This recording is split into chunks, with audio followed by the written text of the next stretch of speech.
Mastitis management sits in optimizing balance between infection pressure and resistance. How to lower infection pressure? You need to understand what's happening on the farm by observation to identify potential risk factors. Infection pressure can come from cows in case of contagious disease or from environment. Looking at cows' surrounding, cleanliness is a very good indicator. There are some grids to evaluate it. Don't hesitate to use them on a sample of animals. This will give you a good indication. Cleanliness of hooves can be compromised with scrapers if they have not the right shape and if they are not used frequently during the day. The scraper with a V shape will avoid slurry accumulating close to beds. The less you use them, the higher the quantity of slurry. Cleanliness of udders stands with bedding. It must be comfortable, clean, and dry. In some herds, you may see cows leaking milk. This will encourage the growth of potential udder pathogens, especially if bedding material can't absorb enough liquid. Dryness of bedding is also driven by ambient humidity, related to airflow in the barn. This should be from 1 meter per second in winter to 3 meters per second in hot weather.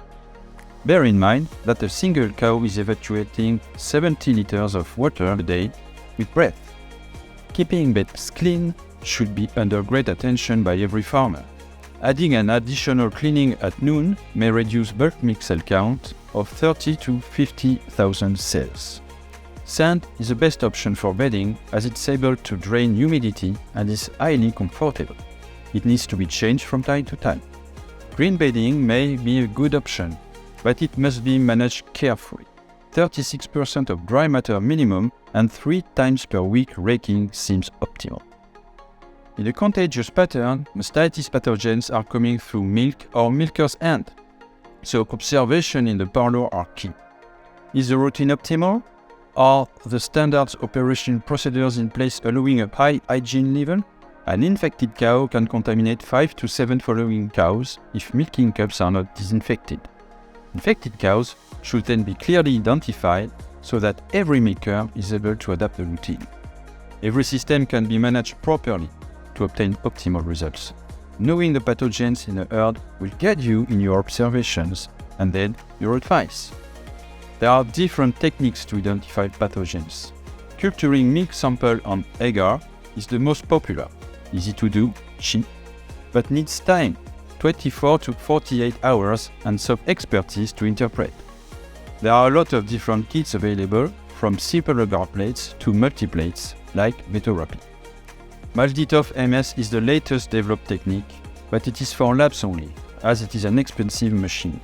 It can precisely identify the bacterial species, but needs culturing first. Mastitis is a user-friendly optical machine that can automatically identify 4 categories of pathogens and give MICs for 3 predefined antibiotics in 24 hours. It has good ability to differentiate gram-positive from gram-negative bacteria. PCR is also available to labs, and in some cases for vet clinics and in the future in farms, it looks after DNA of bacteria, so that includes dead bacteria as well. It works with predetermined primers. CT numbers, the number of cycles run, will give you an idea of quantity. Choosing a technique may depend on the goal. Comparing culturing and PCR, for example, they are very different on some criteria. Range of bacteria, lab experience, sensitivity, time of turnaround, antibacterial susceptibility testing, and then price investment. Bacteriology is helpful for monitoring and testing, prevention, treatment decision of clinical mastitis, and at trial. Monitoring and testing first.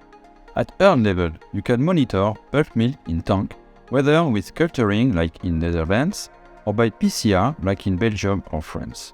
The value of such a test will depend on the repeatability of the test and the number of farms in which the germ is present.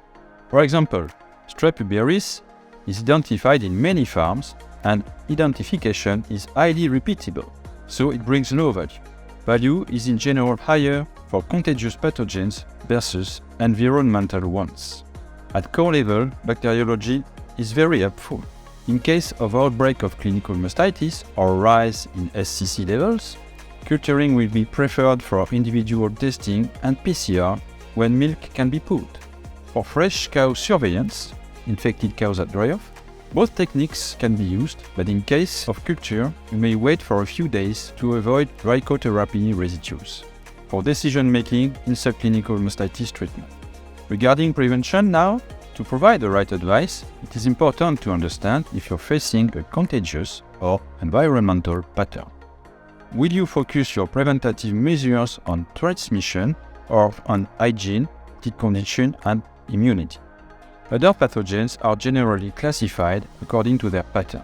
Science is telling now that it is not black or white. There are a lot of gray areas. But in practice, it is advisable to use clear-cut classification of bacteria. Keep it simple. Only for CNS, it is difficult to assign a pattern if you don't know exactly the species involved. Some are contagious, like Staphylococcus homogeneus, some environmental, like S. ecorum, and some may be mixed, like S. epidermis or Hemolyticus. Adding Malditoff after culturing may be helpful then. Finally, the choice of bacteriology technique will depend on its availability and your resources, and the goal you're pursuing.